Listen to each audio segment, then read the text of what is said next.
2 คนบ่หัน2 คนบ่2 คนติดสะหัวแรงยังสะหัวแรงบาดนี่ตายโอ้ย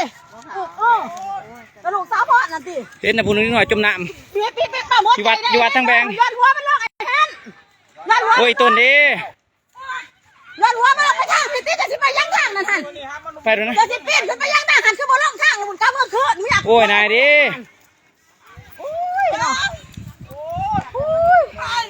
มือว่านี่ฮันนี่เขานี่เขานี่เขานี่มือว่าเขานี่ติดกันนะ โอ้ยต้นดีมันบ่เพราะบ้านนะพออยู่บุญมันสิอยู่ใกล้ๆกันหมดจัก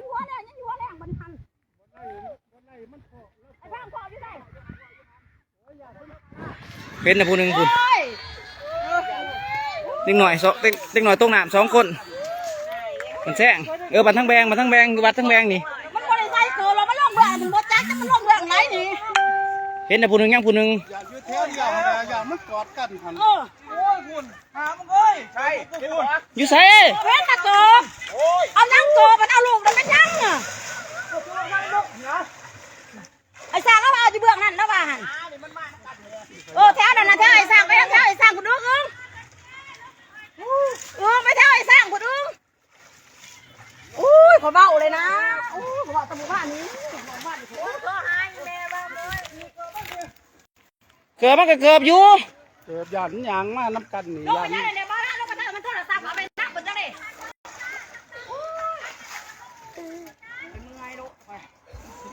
ห้ำมันแถมงูตัวว่าได้บ่จากแล้วก็โลกแล้วมันก็โลกแล้วมันต้องลงไปเบื้องนั่น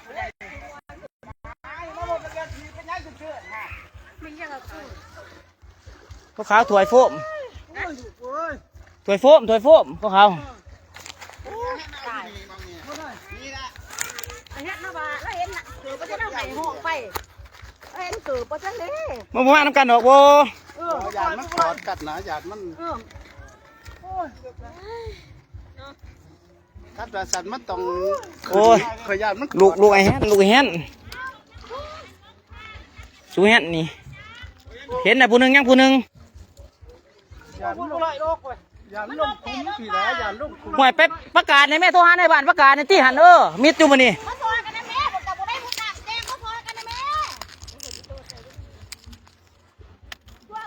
โอ้ยเนาะประกาศให้แน่หันครูบาอาจารย์ประกาศให้แน่หันบ่มีดอกไงแท้นั่นเพื่อนบ่มีดอกหยาดลงคล้องนี่เกิดมันแก่อยู่หุ่นบ่เกิดมันตัวอยู่หุ่นบ่แสดงมันยางมานี้มันยางมานี้นี่ยางมาตอนได้เด็กของมึงคือบ่เห็นสงสัยมันสิมาทางได้เด็กทางเฮือนก็บ่เห็นนะคนได้หน่อยมาทางเฮือนมันโผล่กันมันจะคอท่าตีละพอก็โผล่กับวงไปลูกเริ่มตีมันก็ว่าพอก็วงเริ่มตีมันไปหาขวานมาว่าไปขอนักกีฬาลูกเขานะต้องมันหลังทั้งเลยหรออย่าลงบนเลิกนี่แหละอย่าโอ้ยนายเด้ยังอีกคนนึงนิดหน่อยบ่ทันเห็นนี่ตายเลิกเป็นเด็กโอ้แก๊กแม็กคุณน้อเขาโจ๊กมันจะมาหายอยู่นี่ต๊อดนี่ไปหายอยู่ไปหายเหือไปนั่งเลยอยู่วัดทั้งแบงยังงมหาอีกคนหนึ่งบ่เห็นไปไหนไปที่ไหนนี่หาใหม่ที่หาใหม่นะมาซักแล้วก็ลองมุดนักไปลงมันยังมีตัวครึ่งหัน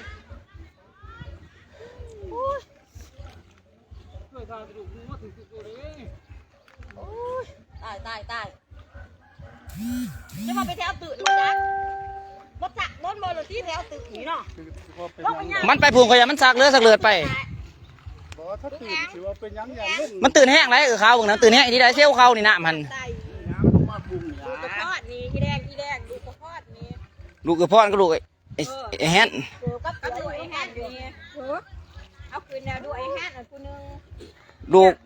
ลูกไอ้แฮนอยู่ทั้งแบงนี่คนทั้งแบงเลิกบ่ไปทางเลิกได้เว้ยมันเลิกแต่ว่าเขาโจ๊กแล้วนี่มันออกเบิร์ดนี่มันเลิกนะวะนี่คอยน้ำเด้อโอ้ยประธานเห็นคนหนึ่ง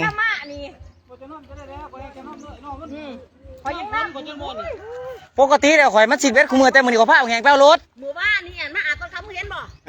ผู้ให้หมู่บ้านนี่หันนี่เขานี่บักกระดูกไอ้แฮน2 คนตอนนี้แรงกว่าเห็นตะฟองข่อย3 หมู่บ้านนี่หันเห็นว่ายันว่าซ้ำนั่นแหละมึงแล้วบุญหามึงได้หน่อยตรงน่ะ นี่นะจุดนี่นะนี่โอ้บ่มาหรอกมามาพี่เด้อพี่เบื้องนี่พี่ ก็ลงห้องนี่แหละ บ่ขามาหรอกนี่มันสิมาพี่โดดเด็กหน่อยหัน บ่อยู่หรอกตื่นถ้าตื่นมัน สิมาแจนี่เด้อนี่โอ้ข่อยบ่กะแล้วข่อยยอมข่อยดังมูลหาอันนี้ข่อยยอมโดดไอพี่จะโทรเขาประกาศอยู่ไอพี่โทรเขาประกาศหน่อยติเด็กหน่อยตรงหน้ามัน โอ้ยมันบ่ลงมาทางนี้มันลงทางโลนเนี่ยมันลงตั้งแต่เดือนนั่งไงนี่นาเพื่อนนี่นาเนี่ย บอกว่ามาแกงเวท คนนะเด็กบอกเห็นหายเนี่ยมันบอกเลยหรือว่าเนี่ยเขาเห็นอาบหรือว่าเนี่ยใช่มึงเห็นปัญหาบ้านบอกเห็นอาต้องทำคนไรขึ้นเมื่อนี่นี่ดุนี่ก็ดุไอ้แห้งนี่คนไหนนี่คนไหนนี่หมู่บ้านนี้แต่ว่ามือนี่บ่เห็นมันอาบ บ่ต้องเห็น คุณนะมีบาพี่มีแต่เบื้องนั้นด้วยผมว่าพี่เบื้องได้สร้างคุณ เอาขึ้นมาแล้วผู้นึงอะ เอาคืนเมื่อแล้วอีพูดนั่นยังก็จะได้ดูไม่ใช่ว่าแดงเกิดไปเห็นเบิดนี่ เปิดก็ส่งมันเห็นอยู่นี่ ผมก็เสือเห็นบ่เห็นตะกดนี่มันอยู่นี่แล้วมันไปแต่ผู้นึงนะผู้นึงนี่ ไปไอเตี้ยลูกไอเตี้ยก็จะอยู่นี่แล้ว อยู่นี่แล้วเกิดก็ส่งย่างเด็กเกิดหัวแรงก็ส่งหัวแรงลูกไปให้หน้าเมื่อแล้ว บ้วนเกือบอยู่ไอเตี้ย มันเกือบพูดอยู่กลางนั้นพุ่น มันไปทางผู้เดิมบ่ได้ มันเกี่ยวมันนี่ไอ้แฮนนี่พ่อมันบังคับนี่ ต้องให้เพื่อนพวกเล็กน้อยฮะเลิกก็ได้เขียว ลูก จักแมทวะ ห้วยโอ้ย7 เมตรปุ่นตี ถ้าพูดคุยไปซอยเพิ่นบ่ พอแล้วตีใหม่ให้มือเอาเห็นแล้วมาแล้วนะ ตายสิไป ตัวนี้พวกอย่าพูดมันขอตั้งเลือดเลยฮะขอตั้งเลือดนั่นน่ะ ถ้ามาทางบ้านนี่ ลูกค้าจะได้แก้ไขว่าจะได้ค่ะ โอ้ยข่อยบ่กล้าเขาบอกแล้วคนย่อมเขาบ่กล้ากันนี่สิหัน มันก็คือมา โอ้โลกเลย ลูกว่ากับลูกไอ้แฮน เป็นจังแม่ดูนี่ที่มันเป็นบาดเมื่อมันบาด ลงหาซอยน้ำมวยลงหาจะเจ็บหัวมันจะน้ำมวยน้ำเลยพูดน้ำเลยมันลงอยู่นี่เลยซอยกันเลย ก็ได้เอาแล้วมันเดือดบ่ได้ หมดลูกหมดซอยกันหมดแล้วหาซอยกันใช้แล้วกันนะมันเลยจะเกิดพัน ไผเอ้ยเนาะมันเดือดก็ดี แต่นี่นั่นมันเมื่อเด็มันได้มึงอยู่ใส่บ่ได้ตามมันบ่มันทานจะได้มันเด็กมันเด็กอยู่ที่บ่ครับ รถมันก็ตกหนักเหมือนกันลูกไผ ลูกไอ้แฮน โอ้ 2 คนรู้ว่าแล้ว นี่มันบ่ได้มีคนลงหมุดหมองนี่มันเลิกหลายมีคนลงนี่ นี่ก็ต้องทำกันเดี๋ยวมันดีน้ำกันไอ้เหี้ยมันใหญ่กว่าเจ้าหรือว่าเด็กอย่าบ่ได้ไงทำอะไรพูดได้อันนี้คือมันหนามัน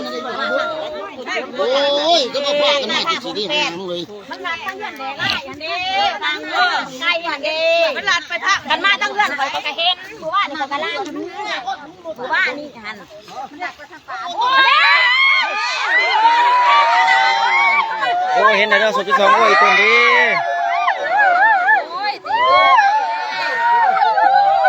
ต้นดี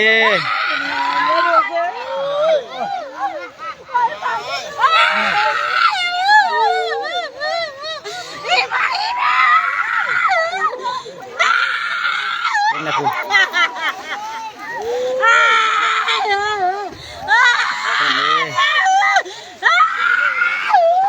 ดูดปากมันหันดูดปากดูน้ำมันออกหัน ไปเอาน้ำหลอกขึ้นมาพี่ โอ้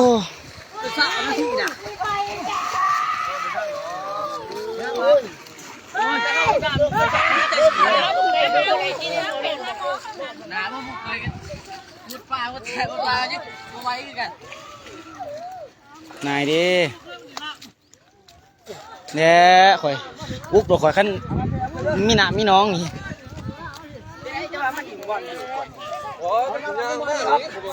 มันบ่จักเด้เด็กหน่อย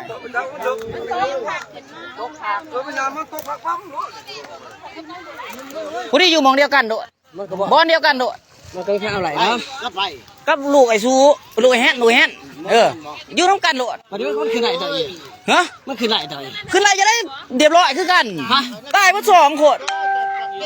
เอาอีนั่นไหน เอาไอ้แฮนแล้วเอามือมันนึงนี่มันเรียบร้อยมันเบิดสติมันมีสติแล้วจักมันลงแต่ย่ำไร จะได้พัฒนากันเรา จะได้เขาขี่รถมาเห็นเขากันนี่แม่ว่าได้หน่อยตกหน้าไม่เอาตกหน้าเขาขี่รถมา มึงมาเลยต้องกันบ่ เอาเมื่อแล้วเห็นเอาเมื่อแล้ว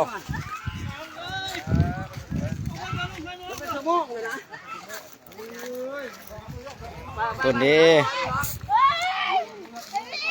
แมนนิดหน่อย2 คนผู้หญิงก็2แต่อีต้น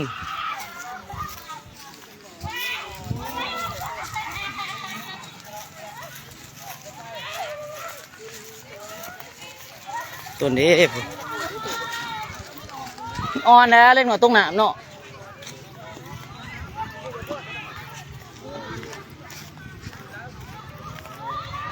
เหตุเกิดที่บ้านทั้งแบงนิดหน่อยลงดินน้ำ2 คนจมน้ำเสียชีวิตทั้งคู่ผู้หญิงอายุประมาณ2 ปีปลาย3 ปี3 ปี 4 ปีนี่แหละ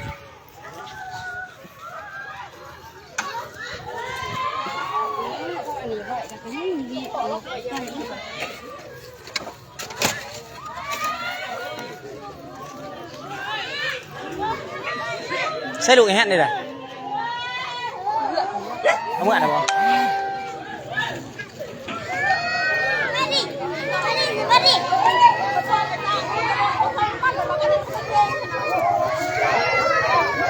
ไอ้แฮะดูแล้วเอาเมื่อไหร่บ่ เห็นเอาเมื่อเดียว แล้วกันเราอยากกับลูกเอ้ย ไม่ยากหรอกจะมาตกแต่ยามไร จะยามใดจะมันขึ้นมาเอง ไปทางเดินนั่งไงบ่ได้ไปทางบ้านถ้าไปทางบ้านตัวเห็นทหาร ปกติแล้วข่อยซีเบ็ดคู่มือแต่มือนี่ข่อยไปหาบักแหงเก่ารถอยู่เมืองพวกมาข่อยก็สิเห็นพวกก็หายเล็กหน่อยแต่ละมือก็หายมันโดด หนักไปทางพุ้นจังหวะ